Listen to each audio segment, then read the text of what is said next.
G'day, I'm Owen, you've joined the pub test, and in this one we are looking at the first part in the Polly Nichols crime scene itself. Now, I did start trying to do an interactive video on this one. It didn't work due to some technical reasons on some people's devices, but it will be coming. But this one, you'll just have to put up with me narcissistically ranting at the microphone as usual. So the little thumbnails you may see pop up, don't try and click on them because that won't work. But what we are really focusing on is what can we prove when it comes to the actual crime scenes of the official victims of Jack the Ripper. So in this one, we will be looking at who definitely were there, what we definitely can prove, but in the next one, we will be looking at others, perhaps were in the area, and considering how easy it could have been for them to commit this crime. And oddly enough, it was suggested in a comment that I look at a particular suspect that hasn't been covered much, and coincidentally, they're on the scene. They're at this first crime. But before we go down that path, the only thing we can state with absolute certainty is that PC John Neal found Polly Nichols in Bucks Row. He said she was still bleeding and part of her body was still warm. Now, many of you right now are probably saying, hang on, that's not the only thing proven, because there was a bloke who called himself Charles Cross, and then there was John Paul, but we will get back to that. But what cannot be refuted in any way is that police constable found the body. Now, it's important to note that policy at the time meant he had to stay there. He couldn't go looking around for anyone or anything until someone else was on the scene. If they found a body, they had to wait until help came. Now, it wasn't long. It was only a few minutes when Police Constable Thane, I think it's pronounced, turns up on the scene then too. Police Constable Misen, I'm going to use his first name, Jonas, runs into two individuals, and they say, you're wanted back there. We will get to those two very shortly. But strangely, three other people, other than the police, turn up to gather around. Now, a few people had gathered around, but we got three blokes that worked at a horse slaughterhouse. Now, I have to say, in Australia, horse slaughtering is a bit jarring. We don't really want to think of the horses going off to be slaughtered. And in England today too, it's not exactly a popular topic to discuss, and I don't know if there'd be any buildings marked horse slaughtering, but back in the day it was a common practice, and even in other countries in Europe right now, horse meat is consumed. Horse slaughtering was done to feed people and also to feed pets, because it was at the time a cheap, easy meat to get hold of. Probably you're not going to go cut up Farlap, who's a very famous Australian racehorse from the past, because that would probably cost you a lot more money than what the horse meat was worth. But yes, these three guys who turned up on the scene, oddly enough, worked at a horse slaughterhouse. What's really of note is that there was one particular person that the police, for whatever reason, focused on. And that was Henry Tomkins. Now, Henry Tomkins was not born in London, but he was born in 1859 in Islington. Now, it's said that his parents had him before they were officially married, which back in the day was a taboo, but they seemed to be honest, hard-working people. But oddly, just before the Whitechapel murders happened, Tomkins moves to London. The police don't give a high description of Tomkins. They say he was a rather rough-looking individual, but in his defense, they met him when he was at work, and I'm guessing you don't dress up when you're going to slaughter some horses. Now, what is of note is that where they worked, at this horse slaughter yard, it was very close to where the murders occurred. We're only talking around less than 200 metres or 150 yards. So that's why the police asked, did you hear anything? And they're like, no. It said that PC Thane left his cloak at the horse slaughter yard, and when he came to pick it up, he told them of the murder and they followed him down to have a look at the body. Yet, Thane actually says when he turned up, the 3 workers were already there. Yet it seems that out of the 3 who were there, it was only Tomkins that was brought to the coroner's inquest. And the coroner asked him questions such as, look, is your work really noisy? And he's like, no, it's very quiet. Then the coroner says, well, you didn't hear anything? He's like, no, didn't hear a thing. The coroner asks an odd question. Are there any women about there, meaning around the slaughterhouse? He says, I know nothing about them. I don't like them. And he was referring to unfortunates. The coroner, though, says, well, I didn't ask if you like them. I asked, did you see any of them? He then says, well, I didn't see any. And the coroner's like, well, what? Not in Whitechapel Road? I mean, really? He goes, oh, there, yeah, you saw many of them in all different forms, shapes and sizes. A couple of the jury ask some more questions and he shuts them down, like, what time do you normally leave? He says, when we get the work done and so forth.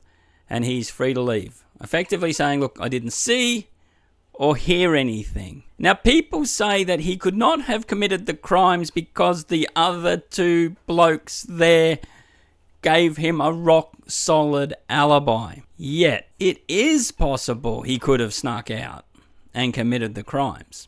But then people say that no, he couldn't have because he didn't know. He just moved to London.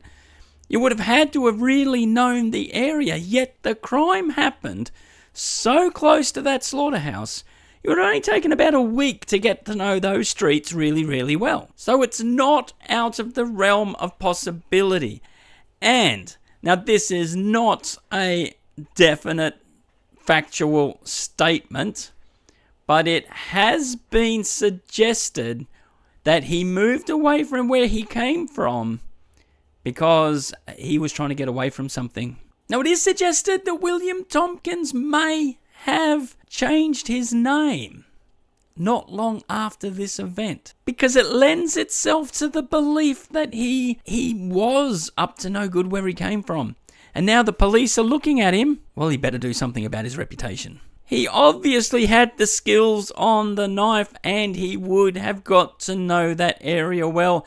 And him being out and about, because they used to do that, these guys, they could obviously leave the slaughterhouse unattended, no problem, because they did when they heard there was a body on the street. Well, it just makes you wonder, doesn't it? But the point right now that we're looking at is that he was on the scene. But yet, we know also for a fact that 2 other people were there apparently first. One in particular. He gave the name to the police, Charles Cross, and yes, we've covered him in this series, but his name actually was Lechmere. What's that? Lechmere? Oh, give me a break. Seriously, pronunciation. Tomato. It's Lechmere? That sounds rather lecherous. Still want to call him Lecky, but let's just go with Lechmere. So now here's Charles Lechmere turning up on the scene. Now his version of events he also gave at the coroner's inquest after Henry Tomkins, but on the same day. Now what is odd, many people suggest that Robert Paul was very innocent in all of this, and yet he doesn't testify for a couple more weeks. The police had to go hunt him down, and we will get back to that. But what about Charles Lechmere? Well, he testifies at the inquest that he was coming down Bucks Row, and it's important to note that Bucks Row only had one light, and that light was at the other end of the street. And he says he came across this body. He hears someone else coming down the road, and he calls over to them and says, hey, look, I've found a body. Lechmere says she's passed away. He says the bloke with him said that, no, I think she's still breathing.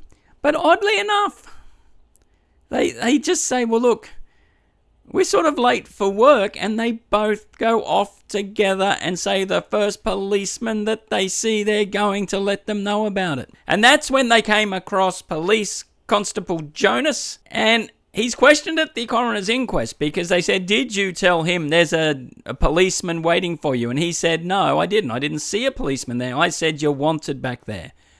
Because Jonas had said that Lechmere had told him that a policeman wants you back there when there was no way of Lechmere or John Paul knowing that a policeman had already turned up on the scene. It almost took 100 years, though, for people to start questioning whether this bloke could have been the Ripper. They find out that he gave that false name. He identified himself as Cross. The police did have to go find him and bring him into the coroner's inquest. But John Paul, his story is different. He paints the picture of, I'm walking down the street, this bloke comes out of nowhere, and I think I'm going to get mugged, and so I'm stressed out for me life. So I start hoofing it a little, and the bloke reaches out and touches me on the shoulder. And then I go over and we check out this body, but I was late for work, so I had to get going. But he doesn't say this until 2 weeks later. He doesn't testify until after the second official crime had been committed. So he's had plenty of time to think about this story. So I do find it funny that when people discuss that these days, it's like handbags at 20 paces. People just go at it. They will argue massively. Write these long, huge statements about where Charles Cross was. Was he in the middle of the road? Was he leaning over the body? Did John Paul walk past him? Were they there together? And people debate this hugely. But I think we sort of miss something very vital in that discussion. And that's quite simply that neither of these two bludgers can be trusted to tell the truth about anything. So trying to prove any of that is impossible because we don't know if either of them are telling the truth. But now here's an interesting little twist. A lot of what Lechmere and Paul stated don't quite match up with what Police Constable Neil found when he turned up supposedly only a few minutes later. So this now leads into another theory that maybe a police officer themselves was involved in the crimes. Now John Neal testifies that the body was not dragged there because there was no sign of it being moved. It must have been in place when the crime occurred. But here's an interesting little detail that I think is just gets missed.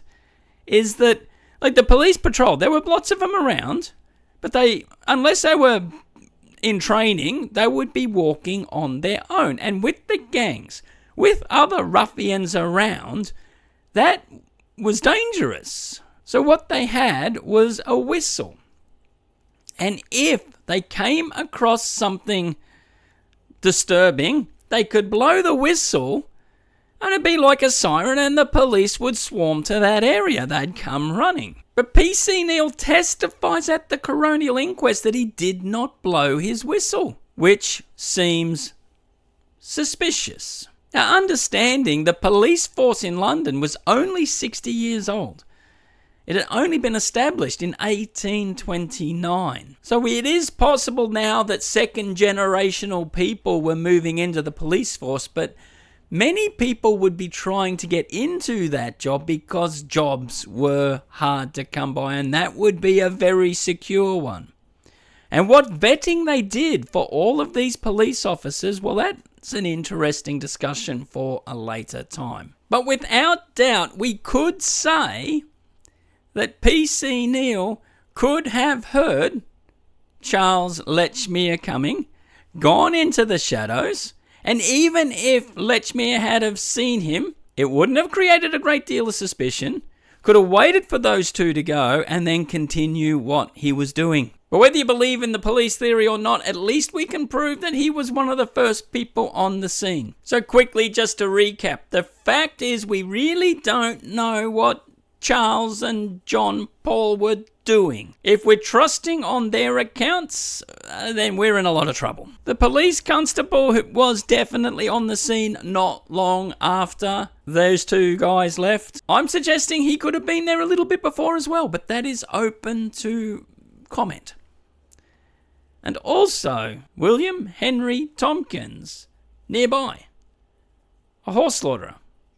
Someone who doesn't like these types of women. And they're the ones that we can confirm, without doubt, were at the scene. But in the next one, we're going to look at others who could have been nearby. Thank you very much for watching.